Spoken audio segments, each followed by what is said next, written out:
Hey everybody, Mr. Castleberry here again. Here really to conclude our section on world religion and end Unit 9. But I'm going to finish it up by talking about animism and Shintoism and how they're pretty closely related. And we'll talk about how Shintoism has definitely affected us, in recent history. So there's that. Look, to get at animism, we have to understand, we've talked a lot about religion, and I don't know what your particular stance on religion is, but I want to make this point. It seems innate or inherent inside human beings to have some sort of religious ideology or expression. Because really, when we talk about animism, we're going to talk about something called primitive religions. All right, but religion has existed. I say here since the dawn of civilization, but really probably before, way before, since mankind was drawing on cave walls, right? Some believe that there was a religious understanding on, at the very least, nature spirits, if not, gods and so on and so forth, right? But we have to ask ourselves, why do religions exist in the first place? Well, ultimately, they exist to explain the world around us, for ancient man and earlier man, and even people today. They still try to make sense of everything that's going on in the world, using religion as a way to, to clarify or at the very least offer comfort, right, to things that are unknown. Religions have aided in the ordering of all of our advanced civilizations, up to and including the United States of America, in terms of, at the very least, laws and legal codes and social practices. And, by and large, they seek to, again, answer questions in life, but maybe tackle the deepest one. And this is pretty much something all religion has in common with each other. What happens to us when we die? How should we live our lives? And what happens when we die?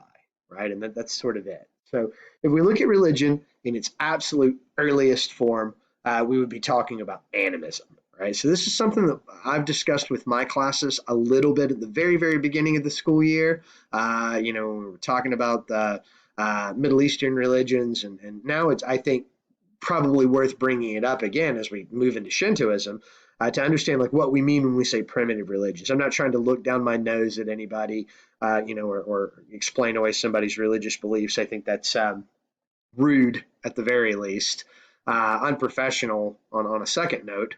Right, so let's focus on the fact that when we say primitive religion, we mean original religion, religion without a written code of conduct or laws. No Bible, no Torah, no Quran, no Vedas, no religious text really in primitive religions. And they're the earliest, and some of them are still surviving in different parts of the world. But these primitive religions we typically refer to as animism. And what we mean by animism, it's the belief that an inanimate object can be imbued with supernatural qualities or by nature spirits. All right, so look, I have examples over here on the right of African tribal masks. When I talked about the Bantu people, I talked to my class about animism and some of their religious practices. You have Native American totem poles there, which are said to embody the nature spirits.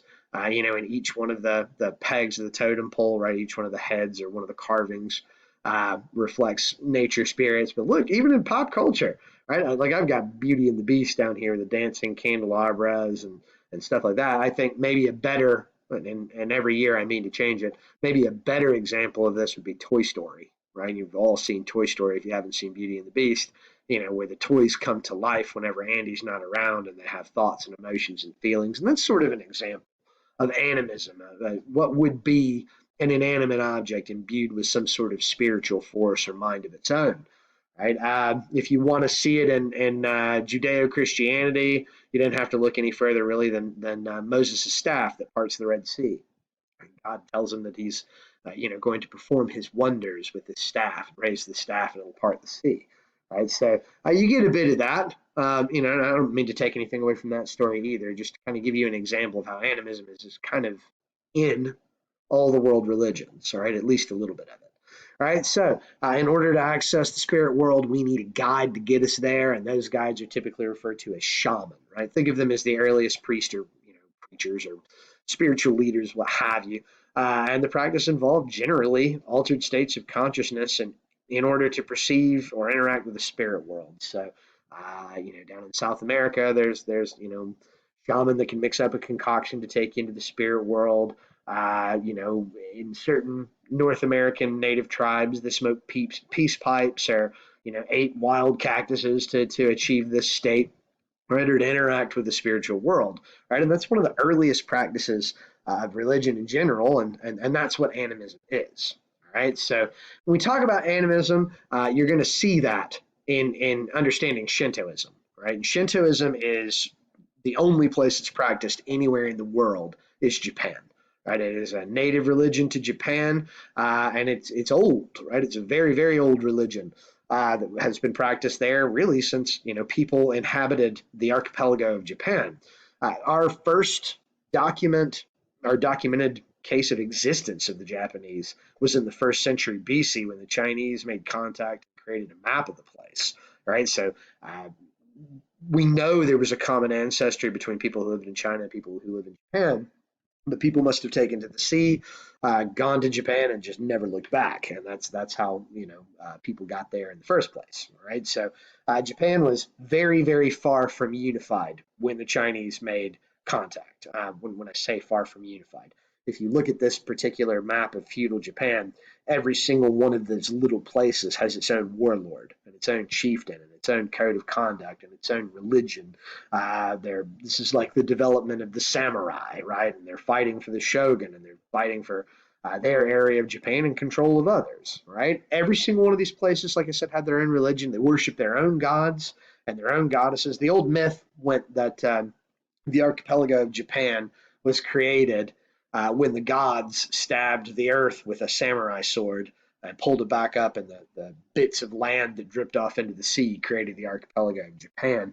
And they liked it. They found it holy, and they considered it to be their favorite place on earth, right? So they believed for a long, long time that these gods protected them, up to and including, I mentioned this earlier, in the year when the Mongols tried to conquer it.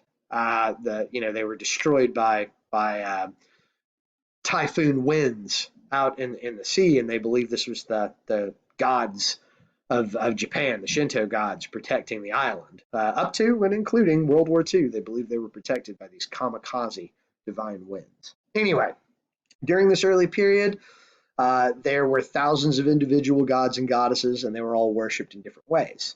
Right? Core Shinto beliefs. There's no guiding dogmas. There's no written book on how to be a Shinto. There's, again, no official scriptures. It's centered around this concept of kami and divine nature spirits, and we'll talk about those in the next slide. Right? Everything intelligent may be considered a kami. Right? So any sort of animal spirit, any sort of animal that shows any kind of characteristic of being intelligent could be a kami or a nature spirit. Japanese emperors are believed to have descended from the sun god or goddess. We'll talk about her in a little bit too, right? And that's sort of the core beliefs of Shintoism, right?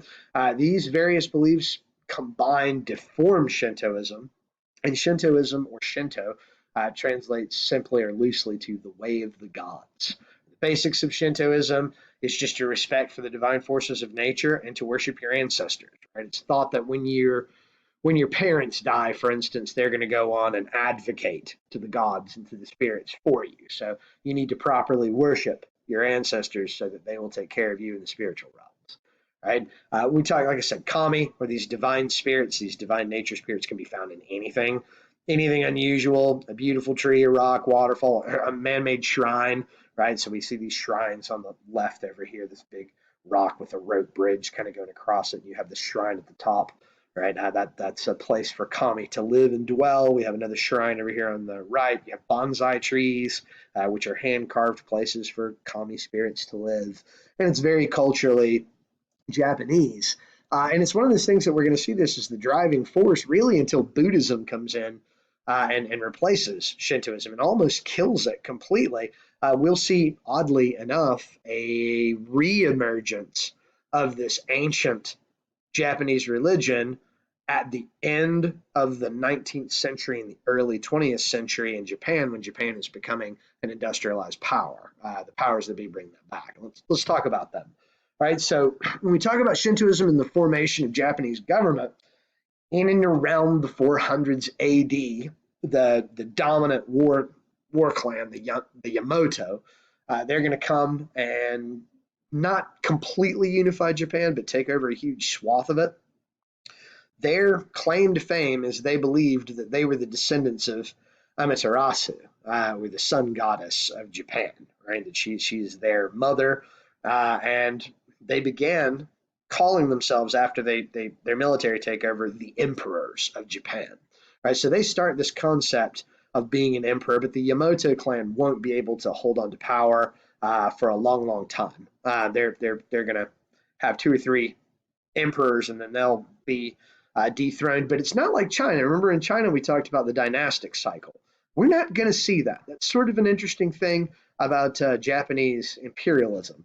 Over time, the rival clans are going to fight to claim power, but instead of making themselves the emperor, they simply rule in the emperor's name. They make the emperor a figurehead, right? So the emperor is important because the emperor is descended from the Shinto gods, right? And that makes his position holy, but uh, really as a figurehead. They don't have a whole lot of power at all throughout history. It's going to be whatever powerful clan that rules in their name that will call the shots. We're going to see this dual structure of figurehead power and emperor worship all the way through the end of World War II. Like I said, there was a huge swath of time in the middle where Buddhism kind of becomes the religion of Japan.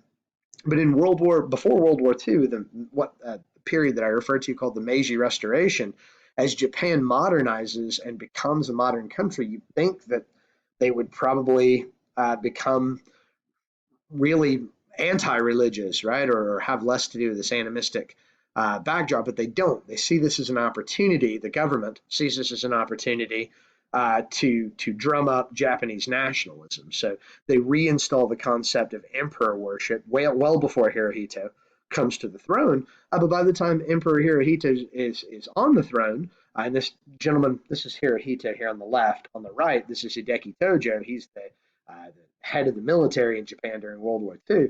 At this point, you've got the citizens of Japan who are following Shintoism again. They worship the emperor as the descendant of a god, and the Japanese military machine is able to sort of use that as a way to drum up support for the war effort in World War II, right? And that's how Shintoism reaches out through ancient history and affects us all the way up to last century. So that's it, and that's really what you want to know about animism and Shintoism for the unit. Thanks so much for your attention.